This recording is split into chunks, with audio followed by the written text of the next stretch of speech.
Lo último que habíamos visto, si se acuerdan, fue el episodio de Siquem, ¿no?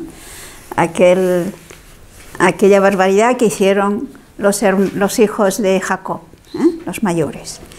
Bueno, pues ahora digo que recordemos esto porque ahora veremos que la cosa hace alusión a lo mismo, ¿no? Leamos los versículos, capítulo 35, versículos 1 al 5. Dijo Dios a Jacob: Anda, sube a Betel y habita allí, y alza allí un altar a Dios que se te apareció cuando huías de Esaú, tu hermano. Jacob dijo a su familia y a cuantos estaban con él: Arrojad todos los dioses extraños que haya entre vosotros, purificaos y mudaos de ropa, pues vamos a subir a Betel y alzar allí un altar al Dios que me oyó el día de mi angustia y me acompañó en el viaje que hice. Entregaron pues todos los dioses extraños que pudiera haber a mano y los pendientes de sus orejas a Jacob, que los enterró bajo la encina que hay en Siquem. O sea, aquí nos encontramos con que Jacob se acuerda, Dios le hace que se acuerde del voto que había hecho. No sé si nos acordamos que cuando Jacob huía de su hermano Esaú, la primera noche que pasa, tiene un sueño en el que Dios le manifiesta que está con él, que le protege, etcétera, ¿no? Que le ayudará en su viaje que lleva, y él le hace un voto a Dios. Y en aquel voto que le hace, recordemos que dice que si Dios le acompaña efectivamente en el viaje, Yahvé será su Dios. Pensemos un poco lo que esto significa en aquel contexto. Ya habíamos visto que los antepasados de Abraham ya eran idólatras.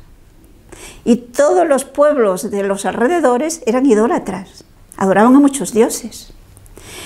La vocación concreta de Abraham, lo que Dios pide a Abraham es que su Dios sea únicamente Yahvé. Es decir, la misión de Abraham y su pueblo, que saldrá de él, es precisamente la de mantener en la sociedad la fe en el único Dios creador y en el único Dios que es un ser vivo, que acompaña, que actúa, que existe, que es un ser personal, no es una entelequia, no es una imagen. Fijaos que la diferencia entre la fe del pueblo de Israel y la fe del resto es que mientras que Israel cree en un Dios que existe, que experimenta en su vida, que actúa, pero que no se ve, es invisible. Los demás pueblos tenían dioses que no existen, pero que se veían, tenían sus estatuas a las que rendían culto. Entonces, lo que Dios pide a Abraham y le pide a Jacob es que Yahvé sea su único Dios. Y fijémonos que Dios, de alguna manera, no sé si me sabe explicar, Dios de alguna manera exige que Él sea el único. Es decir, Dios no acepta compartir con otros dioses, porque es el único que existe.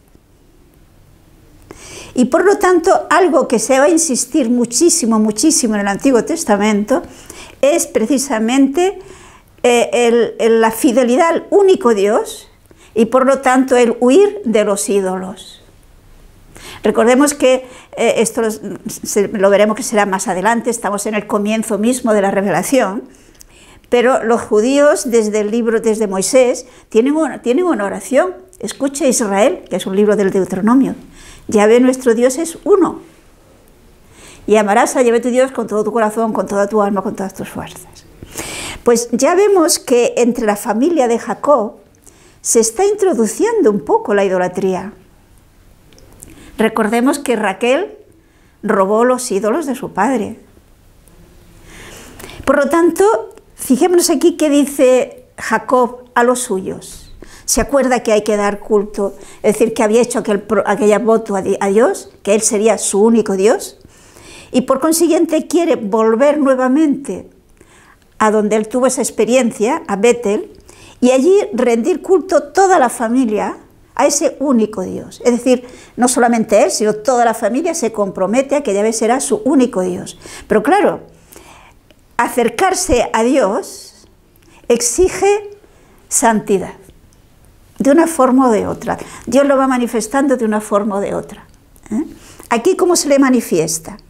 Si nos fijamos, ¿qué le dice Jacob que tiene que hacer todos los miembros de su familia?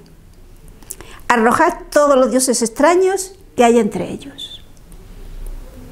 Y fijémonos que entre esos dioses extraños se nos habla de pendientes.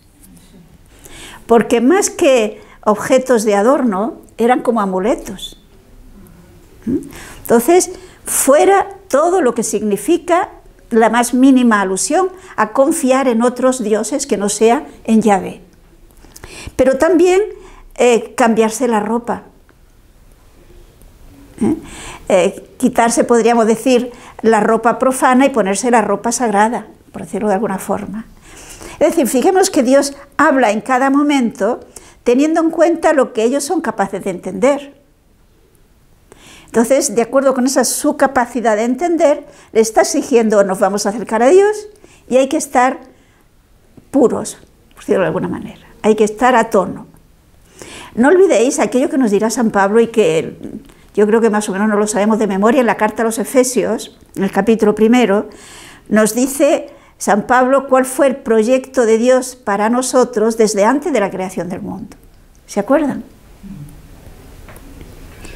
Dios nos pensó antes de la creación del mundo para que fuésemos santos e irreprochables en su presencia por el amor.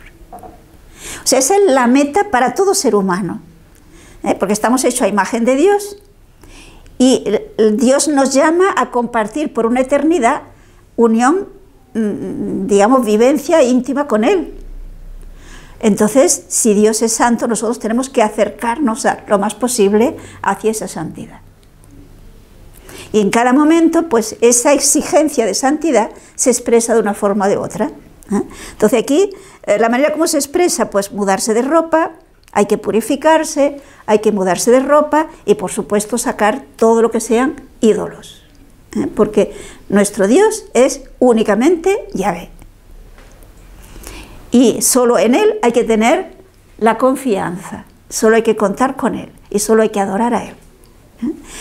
Si ahora recordamos así a grandes rasgos la historia de Abraham, nos fijaremos cómo Dios le fue llevando lentamente a una experiencia de esa realidad de la existencia de Dios y de esa realidad de la cercanía de Dios y de que se podía fiar en Él, se podía contar en Él, con Él. Que realmente cuando promete cumple. Entonces, esa experiencia, ese conocimiento de Dios que llegó a tener Abraham, es la que transmite a sus hijos, y es la que por lo tanto llega también a Jacob. Pero Dios mismo ha seguido educando a Jacob para que tenga esa experiencia de Dios, y Jacob también la tiene. Entonces ahora llega el momento de cumplir lo prometido, y por lo tanto ir a Betel para rendir culto a Dios. Primero de todo, pues recoge todos los ídolos y los entierra. O sea, fijémonos que lo único que nos dice es que lo enterró debajo de la encina que hay en Siquem. O sea, esto hay que renunciar a ello. Fijémonos cómo este mensaje se fue perfeccionando a lo largo de los tiempos, a medida que se fue realizando la revelación. Y Jesucristo, por ejemplo, nos dirá, el que ama su vida la perderá, y el que pierde su vida por amor a ti, la encontrará. O sea, es la misma idea, ¿no? Dios es el único y lo más importante de nuestra vida. Bien, pues ahora fijémonos en el versículo 5. Bueno, del 5 al 7 podemos leer. Partieron y se extendió el terror de Dios por las ciudades del contorno y no los persiguieron. Vamos a quedarnos aquí, el versículo 5 solo. ¿Por qué dice aquí esto de que se extendió el terror de Dios y por lo tanto no lo persiguieron? Pues porque después de la hazaña, pongamos eso entre comillas, de los hermanos de Dina, los hijos de Jacob, lo razonable, lo lógico, dado la cultura del momento, es que los otros pueblos se hubieran vengado. No olvidemos que eran reinos pequeñitos. Sin embargo, Dios infunde de alguna manera a todos los pueblos este sentido de sumo respeto, que aquí se expresa con terror. Pero el terror tiene este sentido no tanto de miedo, cuanto de miedo en cuanto a que consideran que es como enfrentarse a Dios, que evidentemente es más poderoso que ellos, ¿no? Y por lo tanto no lo persiguieron, es decir, es una nueva intervención de Dios, que hace que efectivamente puedan marchar de Siquem sin mayor problema. Continuemos, versículos 7 y 8. Alzó allí un altar y llamó a este lugar Betel, porque allí se le apareció Dios cuando huía de su hermano. Murió Débora, la nodriza de Rebeca, y fue enterrada por debajo de Betel, bajo una encina que se llamó Encina del Llanto. Por consiguiente llegan a Betel y allí hace un acto de culto a Dios. Ya toda su familia purificada, preparada, hace ese acto de culto a Dios en el que podríamos decir llevan a la vida y a la práctica el que Yahvé es su Dios, es su único Dios. Han renunciado a los ídolos y Él es su único Dios. Y aquí nos da este detalle de que allí muere Débora. Débora no nos ha salido muchas veces, pero es la nodriza de Raquel. Raquel, sin duda alguna, ya había muerto, porque no se nos ha vuelto más a hablar de ella. Pero aquí muere ella y se nos dice que le llamaron al lugar donde la enterraron en la Encina del Llanto, lo cual nos hace alusión evidente al duelo que hicieron por Débora, de la manera que era costumbre, ¿no? de llantos y gritos y rasgarse y días de penitencia, de ayuno, etc., ¿no? Bien, continuemos, en versículos 9 al 15. Apareciósele de nuevo Dios a Jacob, de vuelta de Padán Aram, y le bendijo, diciendo: tu nombre es Jacob, pero no serás llamado ya Jacob, tu nombre será Israel. Y le dijo: yo soy el Sadai, crece y multiplícate, de ti saldrá un pueblo, un conjunto de pueblos, y de tus lomos saldrán reyes. La tierra que di a Abraham y a Isaac te la daré a ti y a tu descendencia después de ti. Y ascendió Dios del lugar donde le había hablado, en el que levantó Jacob un monumento de piedras, y en él hizo una libación y derramó óleo sobre él, dando el nombre de Betel al lugar donde Dios le había hablado. Vale, como vemos, tiene una nueva experiencia Jacob de Dios, y Dios le confirma lo que de hecho ya sabíamos, ¿no? Él le confirma el cambio de nombre, que será Israel. Pero además le confirma que las promesas que había hecho Abraham se las repite a él. Y no sé si se dan cuenta que llama la atención que dice la tierra que di a Abraham. Pero fijémonos que se la dio en promesa, no en realidad. Y la misma promesa la hace a Jacob. Y igualmente le dice que multiplicará su descendencia, lo mismo que le había dicho a Abraham.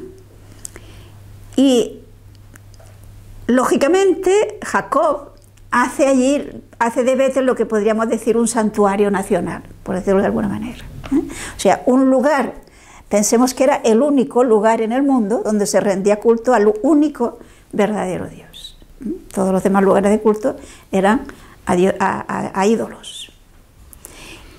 Y de esta forma Jacob y lógicamente su familia se van afianzando en esta promesa que Dios había hecho ya a su abuelo, digámoslo así, ¿no? A Abraham. La promesa de que es Dios el que los ha escogido, el que los protege y lo han experimentado viendo cómo nadie le ha hecho nada por perseguirles. Y el que espera al mismo tiempo de parte de Jacob y de los suyos una fidelidad. Pero ahora fijémonos los versículos del 16 al 20. Partiéronse de Betel, y cuando estaban todavía a un kibrat de distancia de Efrata, parió Raquel, teniendo un parto muy difícil. Entre las angustias del parto, le dijo la partera: «Ánimo, que también este es hijo». Y al dar el alma, pues estaba ya moribunda, le llamó Benoni, pero su padre le llamó Benjamín. Murió Raquel y fue sepultada en el camino de Efrata, que es Belén, y alzó Jacob sobre la tumba de Raquel un monumento que todavía subsiste. ¿No les recuerda nada esto de este lugar donde muere Raquel y ese monumento, digámoslo así, que levanta donde ha muerto Raquel? ¿Dónde muere Raquel? En Efrata. ¿Se acuerdan cuando San Mateo nos habla de la muerte de los inocentes? Podemos leerlo si quieren. Es en el capítulo 2 de San Mateo, versículos 16 al 18. Entonces Herodes, viéndose burlado por los magos, se irritó sobremanera y mandó matar a todos los niños que había en Belén, y en sus términos de 2 años para abajo, según el tiempo que con diligencia había inquirido de los magos. Entonces se cumplió la palabra del profeta Jeremías, que dice: «Una voz se oye en Ramá, lamentación y gemido grande. Es Raquel, que llora a sus hijos y rehúsa ser consolada porque no existen». O sea, cuando la muerte de los niños inocentes, se dice que es Raquel la que llora. ¿Por qué? Porque allí estaba el sepulcro de Raquel. Y esos niños que mueren, pues, de alguna manera son descendientes. Pertenecen al pueblo, del que Raquel es una de las madres del pueblo de Israel. Pero precisamente se nos dice que Raquel, esto para Jacob sin duda alguna fue pues muy doloroso, es la primera de las esposas que muere, que es precisamente la que él amaba. Y muere precisamente cuando da a luz al segundo de sus hijos, a Benjamín. Y si se fijan, ella le pone un nombre triste. Le llamaba Benoni, que significa hijo de mi dolor. Y Jacob no acepta ese nombre, por decirlo así. Entonces Jacob le cambia el nombre y le pone Benjamín, es decir, hijo de mi derecha, o sea, como el que comparte conmigo, ¿no? el que le consuela, más o menos el sentido, o sea, tiene un sentido positivo, el que le da Jacob. Y veremos que la partera le da el consuelo, pongamos entre comillas, de que también es un hijo. Lo importante era que fueran niños, ¿no? Los que nacían, es un hijo, será el pequeño, por lo tanto el menor de los hijos de Jacob, el Benjamín, que ya ha quedado como sinónimo del menor de una familia, ¿no? El Benjamín de la familia, pues ciertamente se llamaba Benjamín. Bueno, versículos 21 al 29. Partióse Israel y plantó sus tiendas más allá de Migdal Eder. Durante su estancia en esta región vino Rubén y se acostó con Bala, la concubina de su padre, y lo supo Jacob. Los hijos de Jacob eran 12. Hijos de Lía: Rubén, el primogénito de Jacob, Simeón, Leví, Judá, Isaacar y Zabulón. Hijos de Raquel: José y Benjamín. Hijos de Bala, la sierva de Raquel: Dan y Neftalí. Hijos de Zelfa, la sierva de Lía: Gad y Aser. Estos son los hijos que le nacieron a Jacob en Padán Aram. Fue Jacob a donde estaba Isaac, su padre, a Mambré, a la ciudad de Arbé, que es Hebrón, donde habitaron Abraham e Isaac. Vivió Isaac 180 años, y murió y se reunió con su pueblo anciano y lleno de días. Esaú y Jacob, sus hijos, le sepultaron. Aquí tenemos un detalle que hemos leído así rápido, si se fijan, y se nos da el detalle de que Rubén pues se acostó con Bala. Se nos dice que Jacob lo supo. Fijemos que hay quien interpreta esta acción. Recordemos que Rubén era el primogénito, por tanto era el que normalmente debía de ser, pues, de ser el cabeza de la familia, pero era hijo de Lía. Y hay quien lo interpretan que esta acción de Rubén fue una manera de vengarse de su madre, o digamos de Jacob, ¿no? ¿Por qué? Pues porque Bala era digamos, la sierva de Raquel y por lo tanto preferida también por Jacob. De hecho, fijémonos que esto fue un hecho terriblemente doloroso para Jacob y muy escandaloso entonces. Por ejemplo, fijémonos en lo que nos dirá en el capítulo 49 del mismo libro, los versículos 2 al 4, cuando Jacob, por decirlo así, hace un testamento a favor de sus hijos. Reuníos y escuchad, hijos de Jacob, escuchad Israel, vuestro padre. Rubén, tú eres mi primogénito, mi fuerza y el fruto de mi primer vigor, cumbre de dignidad y cumbre de fuerza. Herviste como el agua, no tendrás la primacía porque subiste al lecho de tu padre. O sea que, como vemos, como consecuencia perderá, por decirlo de alguna manera, el derecho de primogenitura. O sea, fue algo que fue muy doloroso para Jacob y grave. Es decir, no es una cosa que no tuviera importancia, que bueno, entonces se hacía, no. O sea, el respetar lo que dice el lecho de Jacob, de su padre, se consideraba pues un acto ofensivo evidentemente para Jacob, pero digamos a nivel de toda la sociedad. Es interesante ver cómo dentro de aquella vida primitiva en la que, por ejemplo, se permitía la poligamia, como hemos visto, sin embargo, había una actitud sumamente respetuosa para lo que eran las relaciones sexuales. Y aquí este gesto de Rubén es un gesto totalmente rechazable, entonces, y ahora, y siempre. Bien, entonces a continuación se nos ha hablado de todos los hijos de Jacob. Creo que esto no necesita mayor comentario, ¿no? Los hijos de Lía, precisamente Rubén es hijo de Lía y es el primogénito. Entre los hijos de Lía también tenemos, si se han fijado, a Leví y a Judá. Y luego, pues todo lo demás.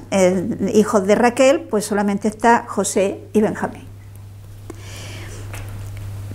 Y nos da el detalle también de que finalmente Jacob llega a donde vive su padre, a Isaac, a Mambré, o sea, Hebrón, y pues junto con Jacob, con su hermano Esaú, acompañan el momento de la muerte de Jacob y le dan sepultura. Aquí no se nos dice dónde le dieron sepultura, pero sabemos por otros textos, por ejemplo, si tienen todavía el 49, fíjense los versículos 29 al 31. Después les mandó: yo voy a reunirme con mi pueblo, sepultadme con mis padres en la caverna que está en el campo de Efrón, el Geteo, en la caverna del campo de Macpela frente a Mambré, en tierra de Canaán, que es la caverna que compró Abraham a Efrón, el Geteo, con su campo para tener sepultura de su propiedad. Allí están sepultados Abraham y Sara, su mujer, Isaac y Rebeca, su mujer, y allí sepulté yo a Lía.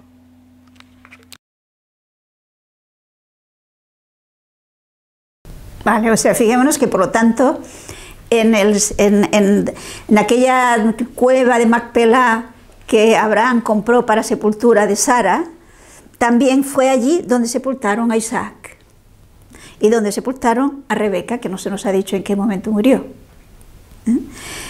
Eso que hemos leído es lo que José dirá, que él también quiere que le entierren allá. Pero eso ya lo veremos en su momento. Después ya Esaú y Jacob se separan definitivamente. En el capítulo 36 se nos va a hablar sobre todo de la descendencia de Esaú. No sé si vale la pena, quizás leamos solamente los versículos 6 al 8. Esaú tomó a sus mujeres, sus hijos y sus hijas, y todas las gentes de su casa, sus ganados y todas sus bestias, y todos los bienes que había adquirido en la tierra de Canaán, y se fue a su tierra, lejos de Jacob, su hermano, pues siendo muchos los bienes de uno y de otro, no podían habitar juntos, y la tierra en que se movían no les bastaba a causa de sus muchos ganados. Establecióse Esaú en el monte de Seir. Esaú es de Edom. Entonces sabemos que digamos de la descendencia de Esaú surge el pueblo de los edomitas, edomitas. Entonces los edomitas sabemos que vivieron por la parte de Petra, o sea, por la parte del norte.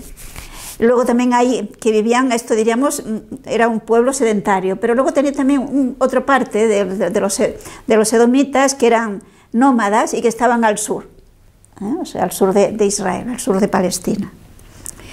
Pero me parece que no vale la pena que nos demos el trabajo de leer todos los nombres, ¿no? Nombres que se van nombrando, diciendo de personas y de pueblos, de tribus, etcétera, ¿no? Pero como no vamos a hacer un estudio de todo esto, pues nos pasamos al capítulo 37. Bueno, pues nos vamos a encontrar con la historia de José. Realmente la historia de José, sería bueno que no la leyéramos y no la estudiáramos como si fuese pues una historia bonita, una anécdota, un conocerle pues por curiosidad, porque es bonito, porque entonces no entenderíamos nada. No olvidemos que es palabra de Dios y que por lo tanto todo tiene un mensaje de fe y un mensaje de Dios que tiene la fuerza de palabra de Dios. Y en el caso de José, si nos situamos en el contexto histórico, social en el cual vivió, fijémonos que ciertamente podríamos decir que es el caso de un auténtico santo en el Antiguo Testamento. Sus reacciones, su actitud es el auténtico santo.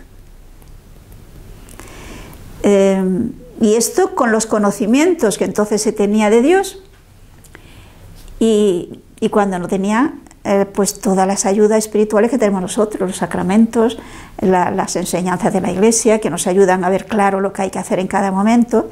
Pensemos que la revelación entonces era mínima todavía, estaba comenzando la revelación. Sin embargo, fijémonos cómo nos demuestra que en la medida que una persona, en la medida que nos abramos a Dios, porque Dios es el mismo entonces y ahora, y esto nos prueba que en la medida que una persona con sinceridad se abre a Dios, puede llegar muy lejos. Esa amistad con Dios le da fuerza.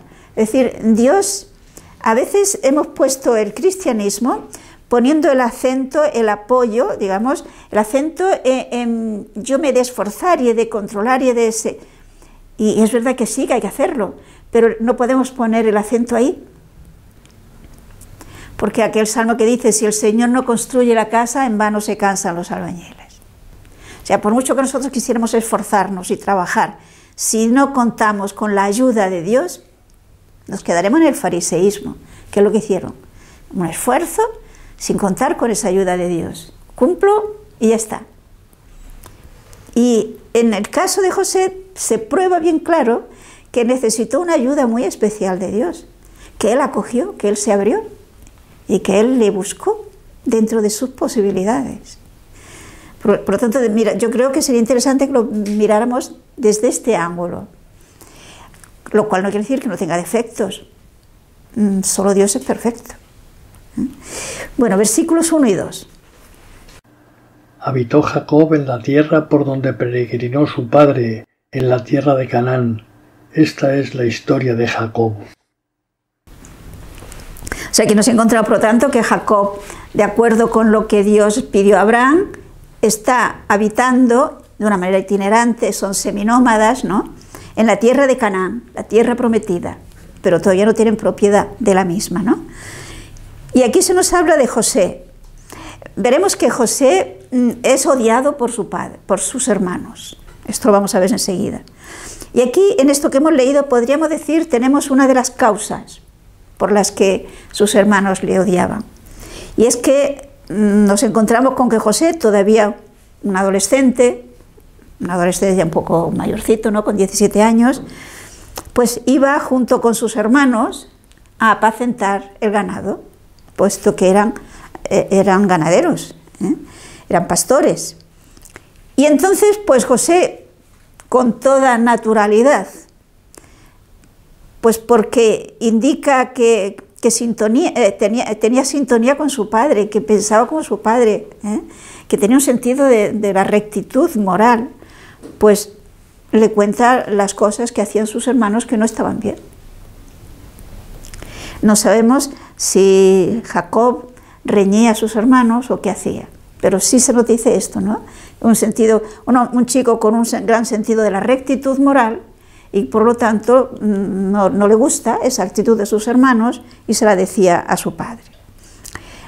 Continuemos, versículo 5, bueno, hemos leído hasta el 3, perdón, hasta el 2, no, pues leamos hasta el 4. Israel amaba a José más que a todos sus otros hijos, por ser el hijo de su ancianidad, y le hizo una túnica talar. Viendo sus hermanos que su padre le amaba más que a todos, llegaron a odiarle, y no podían hablarle amistosamente. O sea, otro motivo por el cual los hermanos odiaban a José era pues porque veían que su padre lo prefería. ¿Y por qué lo prefería su padre? Pues una de las razones, pues porque era el hijo de Raquel, su esposa, a la que él amaba, y otra, sin duda alguna, pues por su rectitud moral, por el mismo comportamiento del chico, ¿no? Pero además el padre, quizás imprudentemente, hoy diríamos, pues lo distinguió, pues poniéndole una túnica, que era, diríamos, una túnica talar, es decir, la que solían usar las personas nobles, personas importantes. Y los demás pues vestirían pues como pastores que eran. Y la actitud de los hermanos, fijémonos que es extrema. Dice que hasta tal punto le odiaban que no podían hablar con él amistosamente. Yo diría que evidentemente José no era tonto, se daba cuenta del odio que los hermanos le tenían. Y tendríamos que pensar que Jacob también debía darse cuenta. Pero el Señor permite pues que Jacob quizás no se diera cuenta. Vamos a continuar los versículos 5 al 11. Tuvo también José un sueño que contó a sus hermanos y que acrecentó más todavía el odio de estos contra él. Díjoles: oíd si queréis este sueño que he tenido. Estábamos nosotros en el campo atando haces, y vi que se levantaba mi haz y se tenía en pie, y los vuestros lo rodeaban, y se inclinaban ante el mío, adorándole. Y sus hermanos le dijeron: ¿es que vas a reinar sobre nosotros y vas a dominarnos? Estos sueños y las palabras de José fueron causa de que lo odiaran todavía más. Tuvo José otro sueño que contó también a sus hermanos, diciendo: mira, he tenido otro sueño y he visto que el sol, la luna y 11 estrellas me adoraban. Contó el sueño a su padre y a sus hermanos, y aquel le increpó diciéndole: ¿qué sueño es ese que has soñado? ¿Acaso vamos a postrarnos ante ti, yo, tu madre y tus hermanos? Sus hermanos le envidiaban, pero a su padre le daba esto que pensar. O sea, aquí vemos, de alguna manera podríamos decir, la ingenuidad. Tiene estos sueños, seguramente son unos sueños que le debieron impactar mucho, y siente la necesidad de contarlo. Entonces lo cuenta a sus hermanos y lo cuenta a sus padres. Evidentemente el sueño era extraño, debió extrañarle muchísimo a José, pero también eran muy significativos, ¿no? Porque el haz de él que se queda de pie y todos los otros que le rinden, incluso el sol, etcétera, ¿no? Es decir, por esto fijémonos que Jacob, de alguna manera, en principio se molesta, pero no se te ocurre, es que también tu madre y yo y todos tus hermanos te vamos a adorar. Pero, si nos hemos fijado en el versículo 11, esto servía para que sus hermanos le odiaran más y le envidiaran. Pero en cambio su padre esto le daba que pensar. Es decir, Jacob veía sinceridad en el hijo, veía sinceridad en José. Podemos pensar, yo me imagino que no era un chico que dijera, mira, es porque yo soy tal. No, él sencillamente cuenta lo que ha soñado. Yo diría, lo cuenta con toda naturalidad y quizás sorprendido. Pero su padre, esto le da que pensar. Pero aquí tenemos el contexto, el por qué los hermanos le tenían tanto odio a José. Porque es una cusica, diríamos nosotros, porque su padre lo distingue de aquella forma y luego para añadidura estos sueños. Y repito, esto José tenía que darse cuenta y podríamos decir que Jacob debía también de haberse dado cuenta. Pero a veces Dios permite cosas que parece que nos ciegan y no vemos. Como consecuencia, ya conocemos muy bien la historia, pero vamos a intentar seguirla poco a poco, ¿no? Leamos los versículos 12 al 14. Fueron sus hermanos a apacentar el ganado de su padre en Siquem, y dijo Israel a José: tus hermanos están apacentando en Siquem, ven que te mande a ellos. Él respondió: heme aquí. Pues vete a ver si están bien tus hermanos y el ganado, y vuelve a decírmelo. Nos encontramos, por lo tanto, que en esta vida un tanto transhumante, ¿no?, de los hermanos, han ido lejos a apacentar a su rebaño. Hace tiempo que su padre no le ve y es normal que quiera saber cómo están y cómo está el ganado. Y por lo tanto le pide a José que vaya a traerle información. Y fijémonos que José no le pone la más mínima dificultad, acepta. Es decir, es una persona dócil. Si su padre le dice que vaya, él va. No sabemos si se le pasó por la cabeza que con el odio que le tenían sus hermanos cuando no estuviera el padre para protegerle, si serían capaces de hacer algo. Pero seguramente no lo pensó.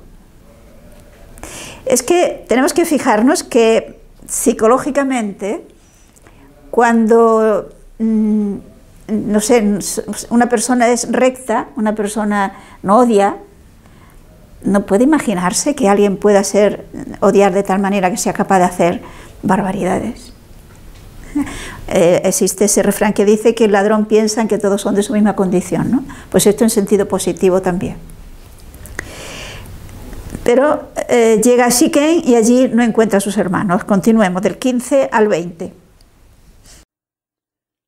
Encontróle un hombre errando por el campo y le preguntó: ¿qué buscas?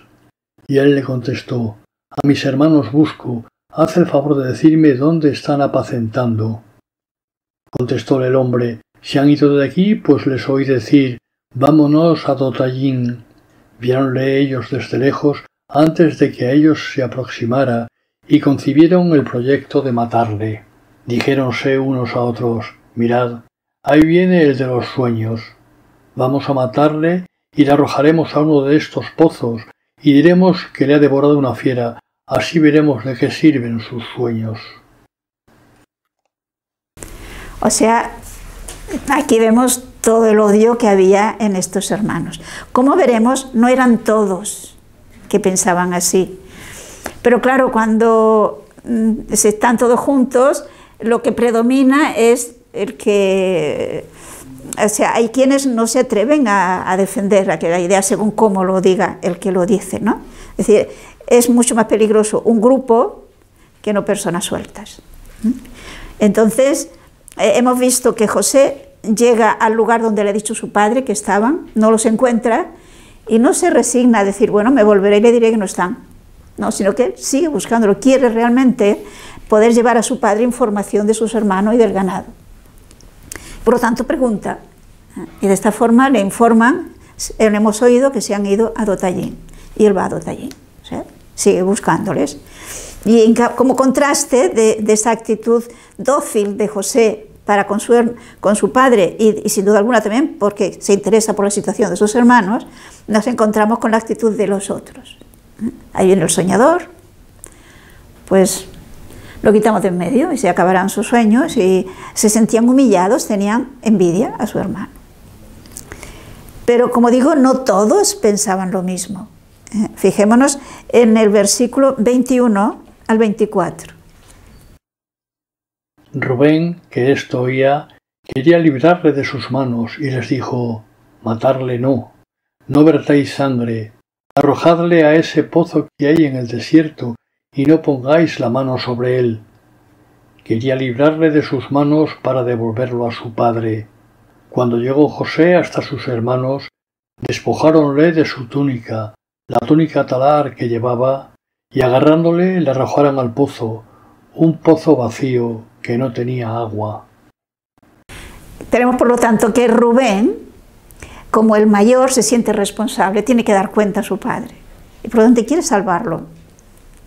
Y no se atreve a defenderle y piensa salvarlo a su manera, y por lo tanto proyecta la idea de echarlo en un pozo vacío, y cuando sus hermanos se dispersen lo sacará y lo enviará a su padre.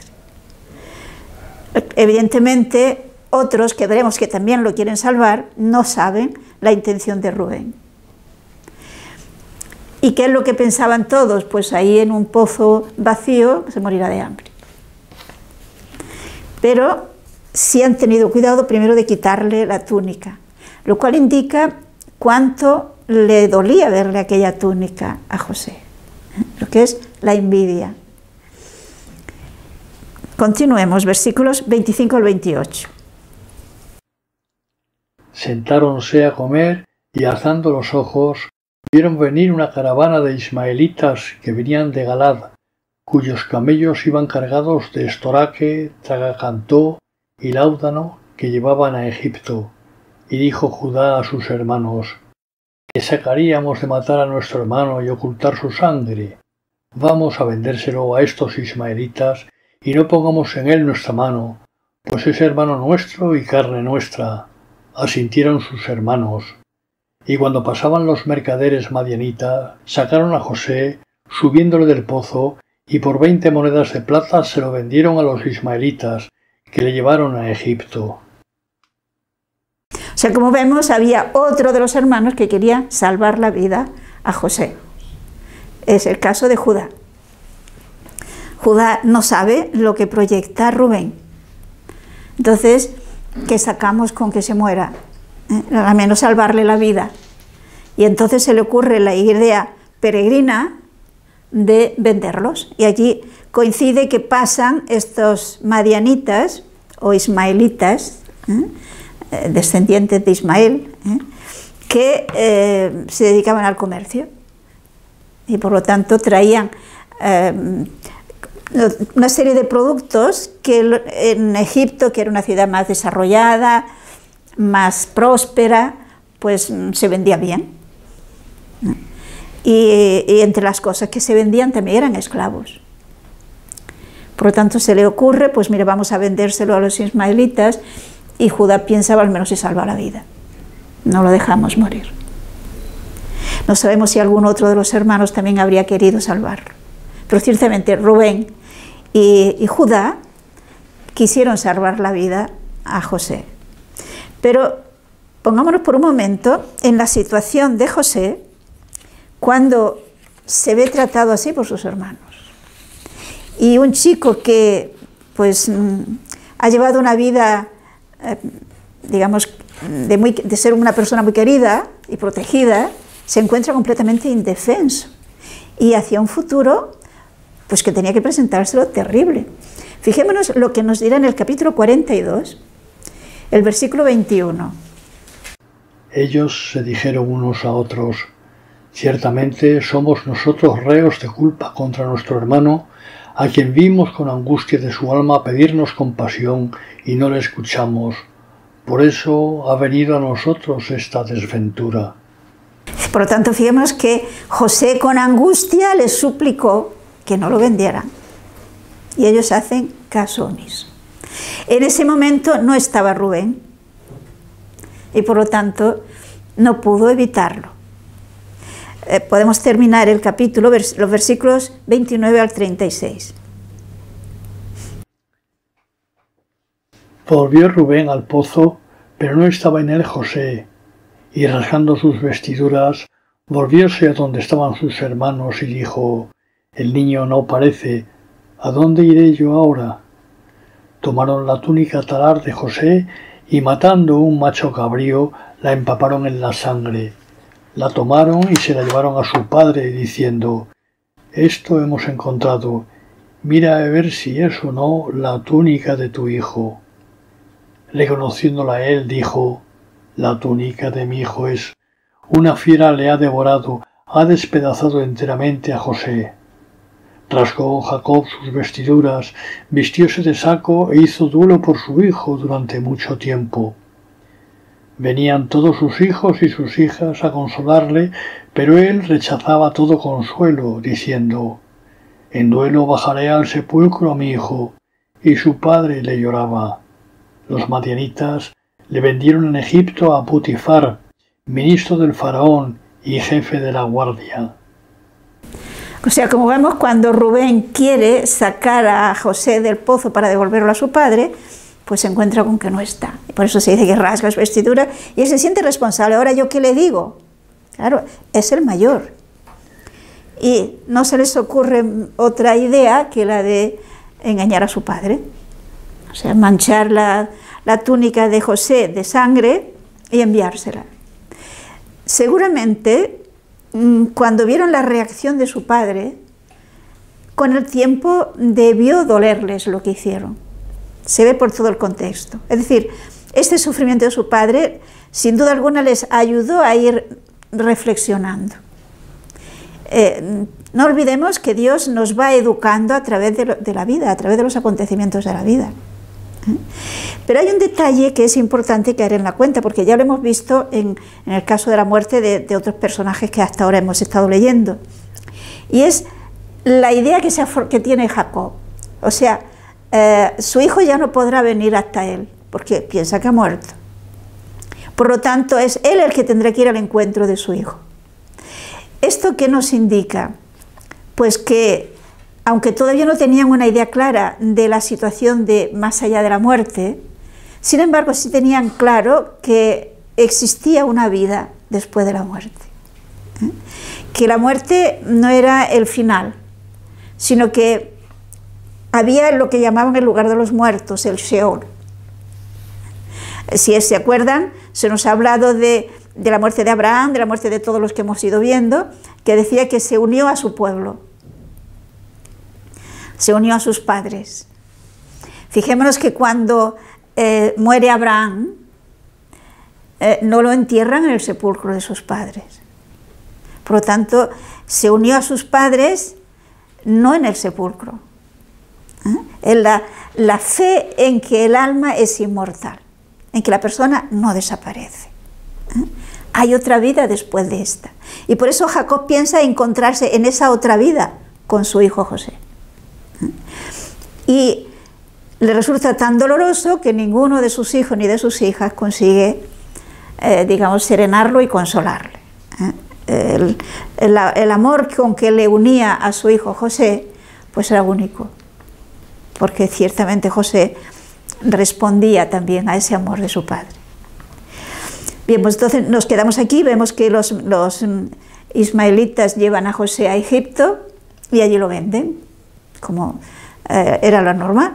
Entonces, y justamente se lo van a vender a Putifar, que era ministro del faraón y jefe de la guardia del faraón.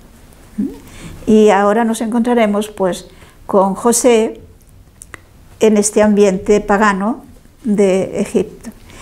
Y realmente es sorprendente que que una persona joven, con 17 años, que hoy podríamos decir todavía no tiene madurez, no tiene las ideas bien formadas, y José las tenía perfectamente bien formadas. Y veremos que José, viviendo en ese ambiente pagano y de lujo, se mantiene fiel y firme a Dios. Esto no es fácil.